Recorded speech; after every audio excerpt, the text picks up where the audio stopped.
I know what you mean. I'm not recording. No, hold on one second. Power nap. Yep. Just come up now. Yeah. Okay. Okay. Okay. Bye. Good to see you. Have you been? Good, you? Good to see you. Hanging in there. All right. Phone to stop beeping here. Is it okay if I leave this here with you? Or? Yeah, no, here's fine, yeah. You guys say a little something first, or you go right? Little to something? questions? 1, Check, 2, check, 3, check. 4. All right, are we recording? Why is that not going? There we go. You guys tell me when. We're good. I'm good. Okay. I want to thank you all for being here this morning.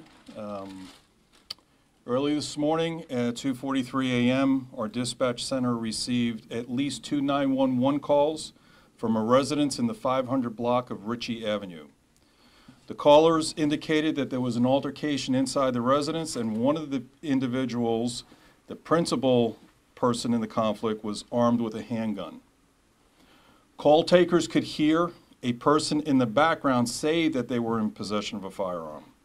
As officers arrived, they contacted 2 people on the side of the house, outside of the home, and these 2 adult males had made statements to the effect that one of them said a statement to the effect that he's going to kill my brother. Officers would learn that in addition to the armed suspect, a 38-year-old male was inside the residence and afraid to exit. While this was occurring, officers could hear at least one person inside the residence yelling. Officers positioned themselves outside of the residence in an open doorway.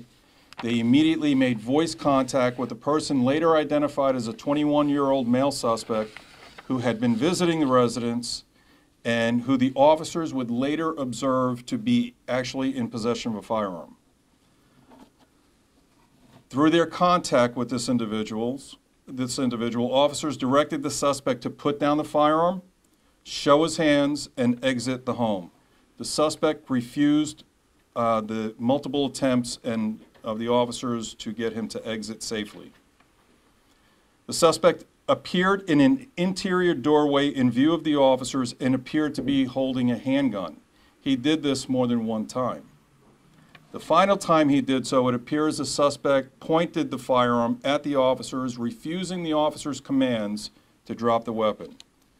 2 officers fired their weapons at the suspect. The suspect then disappeared from view and appeared to be fleeing into the residence itself. Additional attempts to make verbal contact with the occupants of the home proved to be unsuccessful. Due to the ongoing threat that was present inside the home by the armed and dangerous suspect,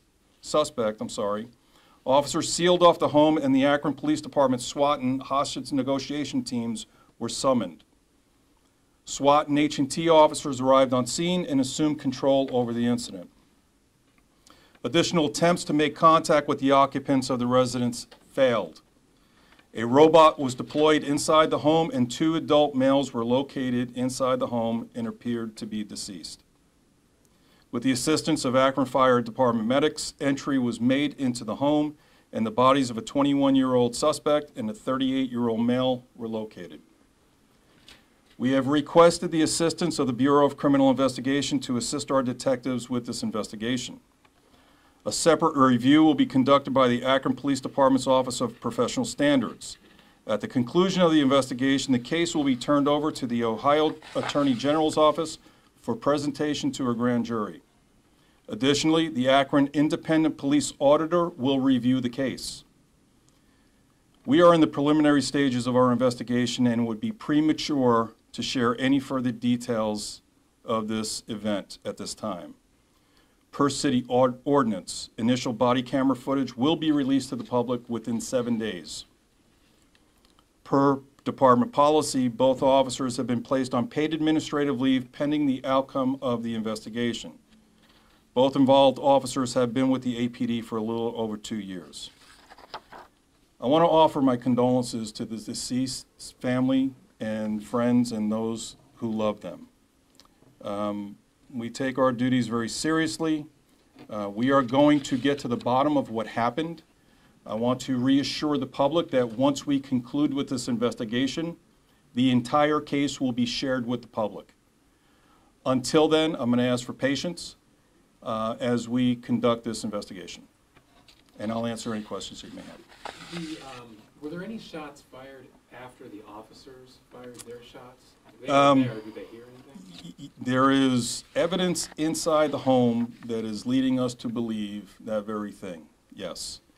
There is evidence inside the home that is leading us to believe that the 38-year-old male was a victim of a homicide.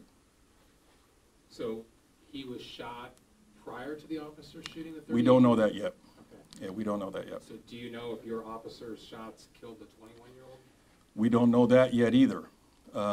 Like I said, we're in the early stages of this investigation. The ME will do his or her examination. We're going to look at the evidence at the scene and figure out what happened. So the officer's shots could have hit both? Right now, the way in which the 38-year-old male's body was positioned within the house, it looks very, very unlikely that our rounds would have struck him. We don't know yet if we actually hit the suspect or not because he fled back inside the house. And again, there's evidence inside the home, away from where the officers were positioned, that is leading us to believe that a separate crime happened within the home itself. We never made entry into the house until the robot went in, located the two bodies, and then we made entry after that. So you don't know if the 38-year-old was dead before your officers fired shots? I don't know that yet. Is BCI the lead or is Akron the lead? Akron is the lead at this time. And BCI is just assisting? Correct. Does BCI ever take over as the primary so there's no conflict of? I'm still learning things. I've been here 6 months and I'm still learning as I'm going. Right now, based on the facts and as they are presenting themselves to me right now, we are going to take the lead on this investigation. Okay. And the question on the positioning outside the house, the officers were outside the house, saw him with the gun, were their doors open, Correct. windows open? How was this communication? So the officers were standing in a doorway. The door was open. There were 3 or 4 steps leading up into the interior of the home. And then as you go in, you take what appeared to be a left from the officer's view to go back into the interior of the home. The suspect would appear in this doorway with 2 curtains on either side. And it was very apparent based on the officer's comments and directions to the individual that he was armed at that time. Again, I don't want to go into too much detail with what I know right now, but the officer's discharge of their firearm, at least preliminarily, seemed to be reasonable, but we're going to get to the bottom of it. So they're outside on the steps? They're outside. They're outside of the home on the side of the home. Side of the home, and he never comes out? He's inside the house, correct. How far away are they? I can't, I don't know. Okay. Within close enough proximity to where they can be communicating with each other. And more than one time he's displaying this gun? Correct. And they don't fire initially, then they do? Or? When they, I believe, and again, I don't want to say anything yet. Our officers are trained. I think they used restraint through this process. They were constantly giving them the individual commands to drop the weapon. And at some point, I believe they looked at what they were being presented with as a threat, and they acted the way they acted. Again, I don't want to prejudge this. What I'm telling you is what I know in the preliminary investigation, but we'll get to the bottom of exactly what happened. It seemed like there were a lot of emotions out of the scene from down at the other end of the street. Can you talk about how you handle that situation, and are they upset, angry? I don't know. I haven't been back out of the scene since this morning. Have you talked to any of the family members of those involved yet? Or I have not, no. I believe officers have. Can you talk about, was there a relationship between the 2 men? Do we know their family, or were they? I know the 2 individuals that were outside the home and the 38-year-old male. I'm being led to believe that they were brothers. I think the 21-year-old was known to them. I don't know if that person was a family member or not, but they did have a relationship with that individual.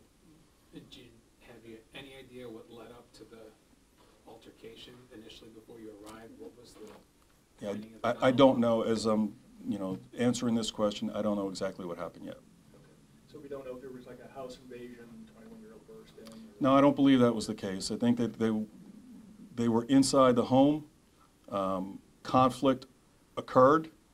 There was an altercation, and the 21-year-old brandished a firearm, and then everything transpired from that.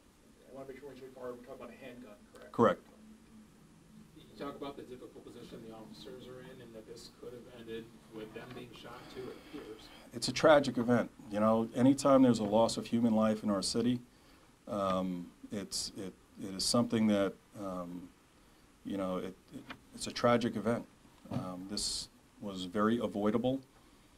Had the individual dropped his firearm, come out safely, we wouldn't be having this press conference. And again, I don't want to say anything premature. I will give a further update when I get all the information, and I can share things with you after everything's been investigated. Thank you. Good. Another question? Were there any questions we didn't ask you but should have? No, that's a question I always ask.